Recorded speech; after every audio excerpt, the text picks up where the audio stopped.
Good morning mga kapets, andito nga tayo ngayon sa evacuation center kung saan isinasagawa ang mobile blood donation ng Department of Health at sa tulong ng RHU and LGU Huban sa pamumuno ng ating butihing mayor na si Ma'am Allen Dugan.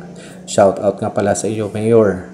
And sa ngayon po, ito ang pang-apat kong pagkakataon ng pagdodonate ng dugo simula nung ako ay natuto tungkol sa mga benepisyong dulot ng pagdodonate ng dugo. Sa totoo lang, nung una takot ako, pero nung nalaman ko ang magandang benepisyo, hindi lang sa akin kundi sa mga taong na bibigyan ng dugo, naging advocacy ako na or pinagpatuloy ko na ang pagdodonate ng dugo. Kaya nga ito ang pang-apat ko ng pagkakataon ng pagbibigay ng dugo.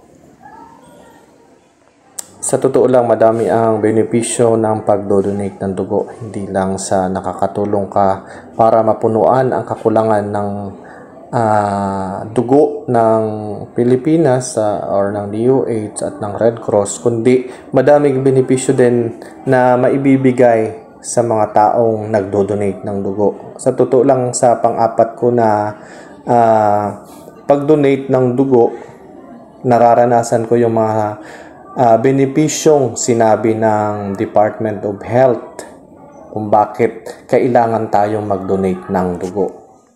Ngayon, babanggitin ko sa inyo ang ilan sa mga benepisyo ng pagbibigay ng dugo. Ito ay ayon sa DOH na mababasa natin sa internet. Well, number 1, ang pagpapanatili ng kalusugan ng dugo at ng puso. Hindi natin maikakaila na ang taong nakapagbigay ng dugo ay may mas malusog na puso. Totoo yan sa pamamagitan ng regular na pagbibigay ng dugo, nababawasan ang lapot ng dugo na maaaring makaapekto sa tibay ng mga ugat sa paglaon ng panahon. Dahil dito, mas mababa ang posibilidad na magkaroon ng mga seryoso at nakamamatay na sakit gaya ng alta presyon, pamumuo ng dugo at pagbabara sa mga ugat, atake sa puso at ng stroke.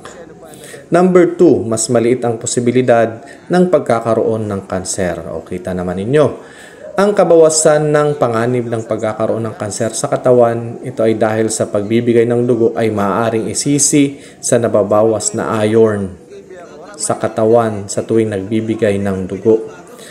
Bagamat ang mineral na iron ay mahalaga sa pagkabuo ng kalusugan, ito ay maaari ding maituring na free radical. Ano nga ba ang free radical? Ito ay ang siyang sumisira sa ilang cells ng katawan, kung kaya tumatanda ang anyo na siyang tinuturo ding ng pagsimula ng sakit ng kanser.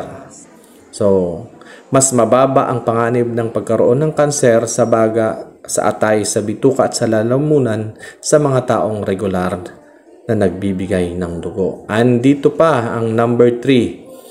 Ang pagbibigay ng dugo, ito ay nakababawas ng sobrang calories sa katawan.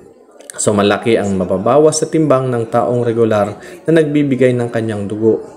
Ayon nga sa pag-aaral na isinagawa ng University of California, ang pagbibigay ng 2 tasang dugo ay kayang makabawas ng hanggang 650 calories sa katawan. At syempre ang pang-apat, nakapagbibigay ng bagong blood analysis. Ang pagdodonate ng dugo ay nakapagbibigay din ng bago at libreng pag-aaral sa dugo or yung tinatawag natin na blood analysis.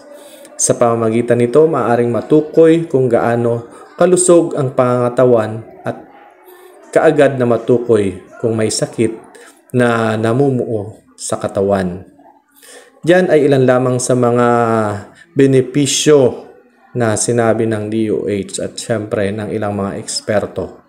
Kaya nga, hinihikayat ko kayong magbigay din ng inyong dugo para maranasan nyo rin ang sinasabing mga benepisyong ito.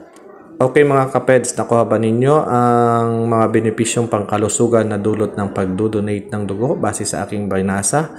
Ulitin natin, isummarize natin. Okay, number 1, pinabababa ang labis na iron ng katawan.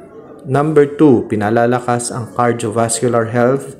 Number 3, pinabababa ang mataas na blood pressure.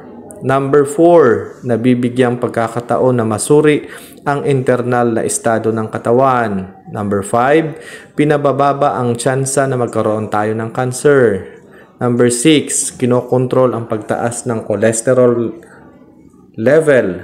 Number 7, pinapabilis ang clotting process o ang paggaling ng sugat. Number 8, pinababagal ang pagkulubot ng balat at iba pang sintomas ng premature aging o ang maagang pagtanda. And number 9, pinananatili ang normal na estado ng liver o ng atay. At syempre ang panghuli, napapalitan ng bagong dugo ang katawan. So ayun na nga mga kapeds, nabanggit na natin. Siguro naman naintindihan ninyo at malinaw para sa inyo ang mga benepisyong pangkalusugan na dulot ng pagdodonate ng dugo. Kaya kung ako sa inyo, simulan na rin natin mag-donate ng dugo. Hindi naman masakit sa totoo. Sa totoo lang, satisfying ang pagdodonate ng dugo para sa akin. Hindi lang nakakatulong ako sa para mapunuan ang kakulangan ng dugo ng Red Cross at ng DOH, kundi syempre ang magandang benepisyong pangkalusugan na mararanasan ko sa patuloy na pagdodonate ng dugo. Kung kaya, ay nikahit ko kayo na mag-donate na rin ng inyong dugo. Sayang naman.